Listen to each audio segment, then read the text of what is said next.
राजपाट काऊ को कुछ ना दे है, जो ले है निज बलते ले है। नमस्कार दोस्तों, लोकतंत्र प्रेस में आप सभी का एक बार फिर से बहुत बहुत स्वागत है। और आज हम बात करने जा रहे हैं किसान आंदोलन की, जो कि लगातार चलता जा रहा है। और आज 8वें दौर की बातचीत सरकार और किसानों के बीच में होने वाली है।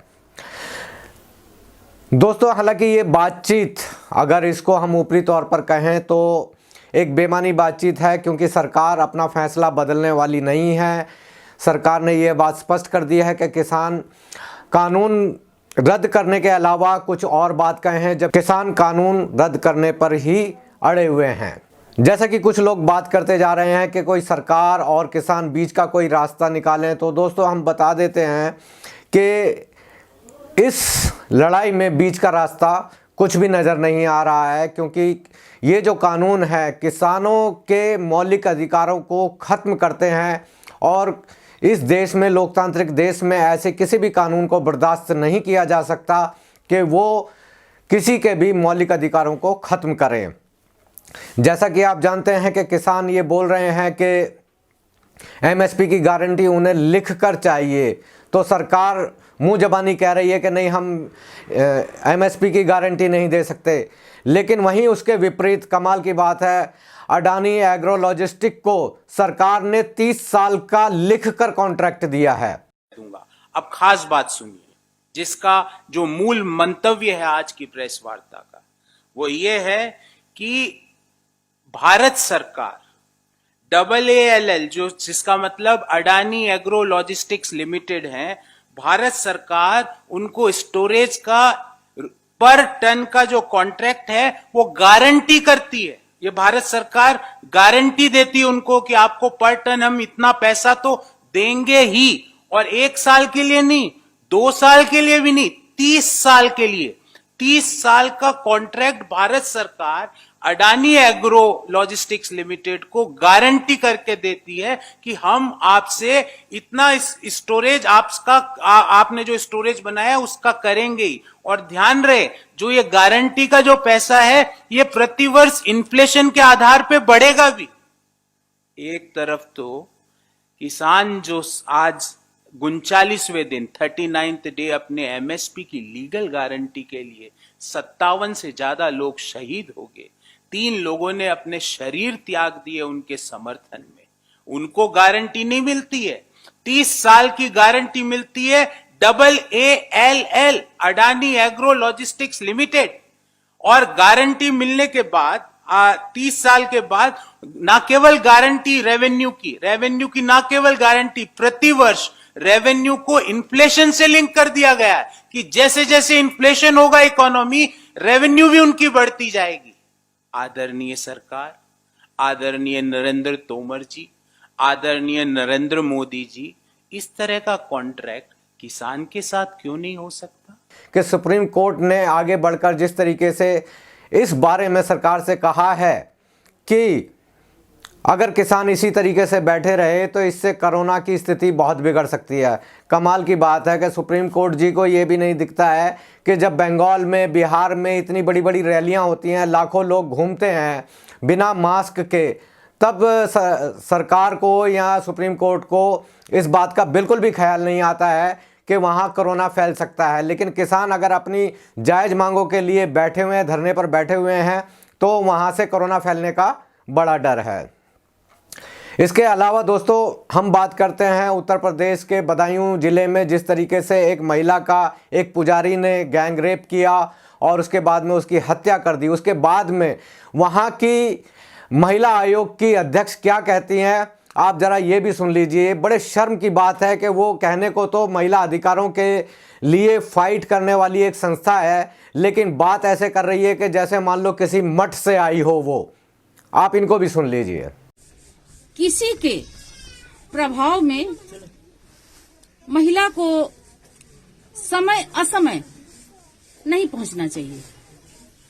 सोचती हूँ कि अगर संध्या के समय में वो महिला नहीं चली गई होती या परिवार का कोई बच्चा साथ में होता तो शायद ऐसी घटना नहीं होती। इसके अलावा दोस्तों, तीसरी बात तीसरी बात यह है कि जिस तरीके से गलवान घाटी में हमारे 20 जवानों को चीनी सैनिकों ने निर्ममतापूर्वक मारा था, उसके बाद में हमें ये उम्मीद थी कि माननीय नरेंद्र मोदी जी कोई सर्जिकल स्ट्राइक करेंगे, चीन से अपने जवानों की मौत का बदला लेंगे, लेकिन ऐसा बिल्कुल नहीं हुआ और उन्होंने इस 20 जवानों की मौत का बदला लिया 49 ऐप को बैन करके।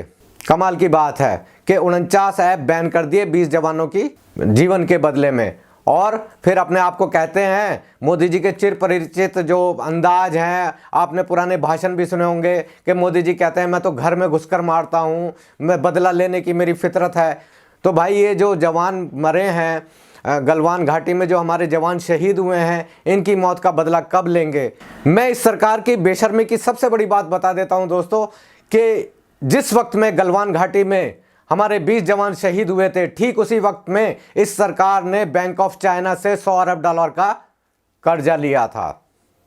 इसके अलावा अभी देशभक्ति के नारे लगा लगा कर और जवानों के लिए 1 दिया जलाएं, 2 दिए जलाएं, थाली बजाएं, ताली बजाएं, ये सब कर रहे थे मोदी जी। लेकिन इसी बीच में सरकार ने दिल्ली से मेरठ तक मेट्रो का स्ट्रेच बनाने का ठेका जो है एक चीनी कंपनी को दे दिया है। जी हाँ, ये बात अभी की है, इसी हफ्ते की बात है। और दूसरी तरफ एक खबर आती है कि सरकार ने चीन के 7 ऐप और बैन कर दिए। मेरी तो समझ में नहीं आता ये क्या नौटंकी कर रहे हैं। या तो आप पहले एक बात डिसाइड कर लीजिए कि आपको चीन से बदला लेना है या चीन के साथ में व्यापार करना है, लेकिन कम से कम अपनी राजनीतिक मंशाओं को पूरा करने के लिए जिस तरीके से जवानों की बलि चढ़ाई जा रही है, ये बात बिल्कुल ही गलत है। जिन किसानों ने अपने बच्चों को पाल पोस कर बड़ा कर कर सेना में, पुलिस में भर्ती कराया ताकि वो देश की रक्षा करें, फिर एक दिन वही जवान उनके सीने पर गोलियां चलाएंगे। हमारी एक बात समझ में आ रही है कि सरकार ये जिस तरीके से पूंजीपतियों के जूते में घुसती जा रही है, हमारी न्यायपालिकाएं जिस तरीके से क्या कहते हैं पूंजीपतियों के जूते में घुसती जा रही हैं, ये हमारे देश के लिए बहुत शर्मनाक विषय है कि किस तरीके से हमारा देश एक लोकतांत्रिक ढांचे को तोड़ तोड़ कर एक अराजकतावादी ढांचे में प्रवेश करता जा रहा है। दोस्तों, मैं आपको एक और बात बता देता हूं कि जिस तरीके से लॉकडाउन के बाद में सरकार ने राहत पैकेज की घोषणा की थी और फिर वही मामला सुप्रीम कोर्ट में भी गया, लेकिन जिस तरीके से सुप्रीम कोर्ट और सरकार ने लोगों को मूर्ख बनाया है और जिस तरीके से भारतीय बैंक जो जितने भी निजी बैंक हैं वो किस तरीके से लोगों को परेशान कर रहे हैं, लोगों को, आपको शायद ये यकीन नहीं होगा, कम से कम 150 लोग रोज़ आत्महत्या कर रहे हैं कर्ज से परेशान होकर। रोज़ किसान भी परेशान होकर आत्महत्या कर रहे हैं और आम लोग भी परेशान होकर आत्महत्या कर रहे हैं सिर्फ इनकी वजह से। तो कमाल की बात यह है कि इन मौतों का हिसाब किताब है वो कैसे होगा? क्या इन बैंक्स के ऊपर आत्महत्या के लिए भड़काने के लिए क्या मुकदमा नहीं होना चाहिए? इनके ऊपर कोई कार्रवाई क्यों नहीं हो रही है? इतनी कमीशन खा रही है मोदी सरकार और मोदी सरकार के मंत्री कि इन्हें ये लाशें ही नहीं दिखाई दे रही हैं। तो अब देखना ये होगा कि किस तरीके से ये किसान आंदोलन खत्म हो, किस तरीके से। लेकिन वर्तमान समय में ऐसा लग रहा है कि मोदी सरकार बहुत हठ धर्मिता अपना रही है, अहंकार में डूबी हुई है और अहंकार में भी इसीलिए डूबे रहेंगे दोस्तों, क्योंकि ये लोग अगर जनता के वोटों से सरकार में आए होते या यहाँ प्रधानमंत्री बने होते तो इन्हें लोगों की चिंता होती। ये तो ईवीएम से बनी सरकार है, ईवीएम के प्रधानमंत्री हैं, इसलिए इन्हें लोगों की तो कोई चिंता है नहीं। ये तो सिर्फ इन्हें चिंता है तो सिर्फ ईवीएम की, कि ईवीएम रहे, इनका राजपाट रहे, राज शासन रहे। लेकिन दोस्तों, ये भी एक बात जानने की है और हमेशा हर जगह पर होती है कि राजपाट काऊ को कुछ ना दे है, जो ले है निज बलते ले है। तो आज पूरा देश किसानों के साथ में, लोकतांत्रिक शक्तियों के साथ में जब तक खड़ा नहीं होगा तब तक ये सरकारें हमें कुछ नहीं देने वाली हैं। नमस्कार। कोरोना के इस संकट काल में घर बैठे करें स्वरोजगार की पढ़ाई। मध्य प्रदेश का अटल बिहारी वाजपेयी हिंदी विश्वविद्यालय आपको बनाएगा आत्मनिर्भर। प्राथमिक चिकित्सा विशेषज्ञ डिप्लोमा करें और पाएं नौकरी, या शुरू करें अपने खुद का first aid center. Gaupath smart memory Ayurvedic syrup, जो आपकी याददाश्त को बढ़ाता है, दिमाग को तेज करने के साथ साथ पढ़ाई के वक्त आपकी एकाग्रता बढ़ाने के लिए क्लिनिकली टेस्टेड रामबाण सिरप है कि इसको ऑर्गेनिक जड़ी बूटियों से बनाया गया है, यानी इस्तेमाल की गई जड़ी बूटियों को जहरीले केमिकल वाले फर्टिलाइजर्स या खाद से तैयार नहीं किया गया और ये पूर्ण रूप से आयुर्वेदिक है। My memory is smart memory. I am smart girl. Are you?